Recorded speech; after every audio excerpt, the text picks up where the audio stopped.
Hey, what is going on, everyone? Doozy here, and welcome back to some good old Destiny. So today I wanted to go over 5 different possible exotics that I would like to see come back in Destiny 2. Now, I'm not saying I want all 5 of these to come back. I mean, like, if I could write down 5 different exotics on 5 slips of paper and put them to a hat, and they would just randomly draw one, and whichever they drew, they would bring that exotic back. These would be the 5 that I would write down. And also for this list, I tried to leave out some of the more obvious picks that I think a lot of people would like to come back.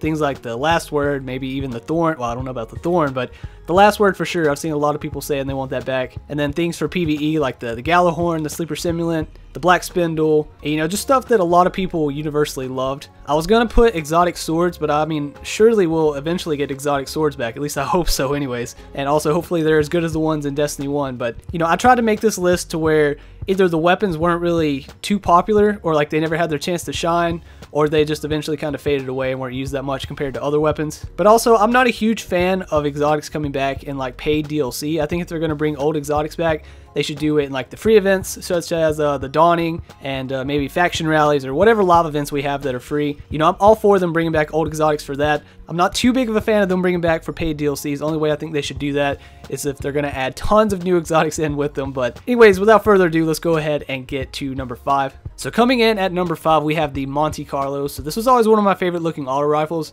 It's got like that bayonet on the end of it. And speaking of that, I was always kind of let down that you couldn't actually run around and charge people with that, like that wasn't one of its abilities. Granted, I understand that could be pretty OP, especially if it was on a fast cooldown, but still, I thought that would be pretty neat to run around and charge people, kind of like in Battlefield 1. But, you know, besides that, I don't feel like this gun ever really had its chance to shine.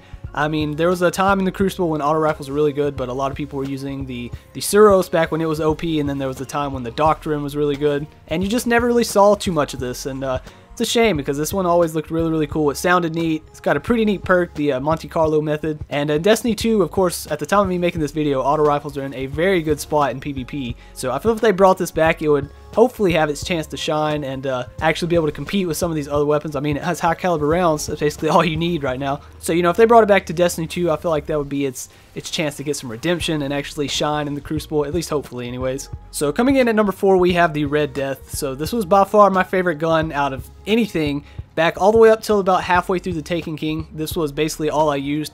I remember farming the Prison of Elders trying to get this like every single day, and it always annoyed me because my friend had like 3 or 4 of these, but once I finally got one, I seriously never stopped using it. That was basically it. And also, this thing used to be really good in PvP. It was actually one of the only guns that could counter the Thorn back in the day because it's exotic perk where each kill, you know, you get some health back and it increases your reload speed. But eventually, of course, it did get hit with a nerf that kind of put it in an awkward place. It's not bad, but it's definitely not as good as it used to be. But hopefully if they brought it back in Destiny 2, they could, you know, tune some things on it, get it back in the meta. Even though at the time of me making this video, pulse rifles aren't really in the best place in the Crucible, which is kind of a shame. With the exception of like I think it's the Time Worn Spire and the Lincoln Green, those are okay. The Nightshade's pretty good. But overall, I don't feel like they can compete with some of the auto rifles, at least as of right now. Well, hopefully they'll change that up pretty soon. But yeah, the Red Death, it's the same thing as the Monte Carlo. It's got like that bayonet on the end of it. It's got like the blood splattered on it.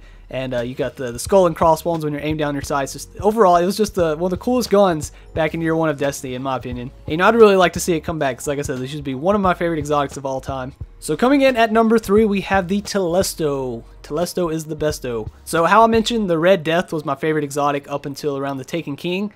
Well, that is because once the Taken King came out, this replaced it as my favorite exotic. I remember when I first saw this, it was on a Planet Destiny video, and I immediately thought I had to go out and get this because it was one of the coolest things I'd ever seen. And also, in my opinion, this had one of the highest fun factors out of any weapon in the game, because, you know, the projectiles that you shot from this, once they attached to a target, they didn't deal damage, or too much damage at first, but after they attached, they would explode and do like a void blast. And this could be so much fun in PvP and PvE, especially in PvE because its exotic perk was the Harbinger Spark, where you get multi-kills with this weapon, it spawns orbs of light. And I remember if there was like the weekly strikes or even the nightfall, if there was like a void burn or specialist, or especially if there were both void burn and specialist as some of the modifiers, you best believe I was going to be using this. It was one of the funnest weapons in the game. So, you know, if they brought this back to Destiny 2, I really hope they would surprise everyone and add it to our energy slot. That way we could actually use it in the Crucible a lot more and not have to worry about power ammo, but I doubt that would happen. They'll probably put it in the power slot. But just imagine,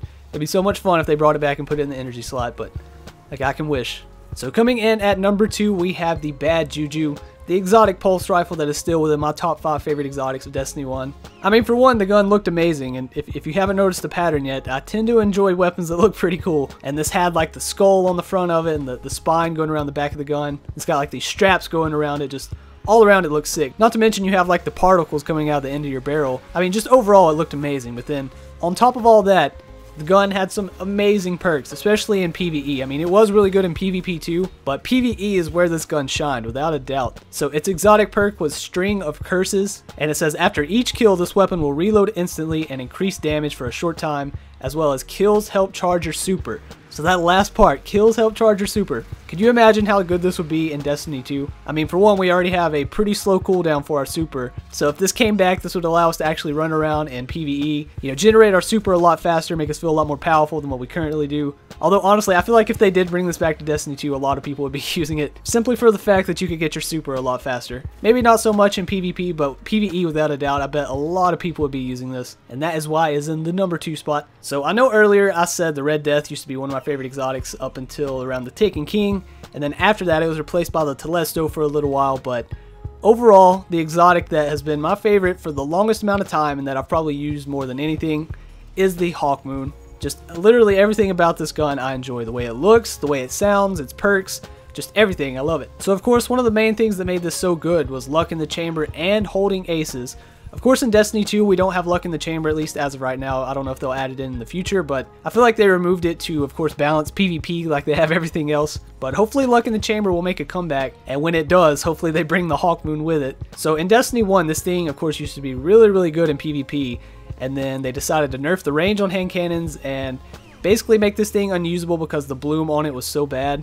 Eventually, around Age of Triumph, you could use it because they kind of fixed it a little bit, although it couldn't compete with like a AS Luna or Palindrome with a rifle barrel or rangefinder, but it was usable, I will say that. But of course in Destiny 2, you know, they can fine-tune every weapon without having to blanket nerf everything. So I feel like if they brought this back, you know, they could touch it up a little bit, make it to where it's actually usable, where we don't have to worry as much about range, and you know, we're going to actually just use the hand cannon and have fun, even though hand cannons aren't doing too good. At least on console, they're not doing too good. But, you know, like I said, I would just love to see this thing come back. It is, without a doubt, my favorite exotic from Destiny 1. And out of all of these, is probably the one I would want to come back the most. But that is just my opinion. So I guess let me know what you guys would like to see come back, or if you would even want some of these old exotics to come back. I know some people aren't really a fan of it. Like I said, I'm okay with it if they bring back a few here and there in like live events, but I don't really think they should bring them back in like paid DLC.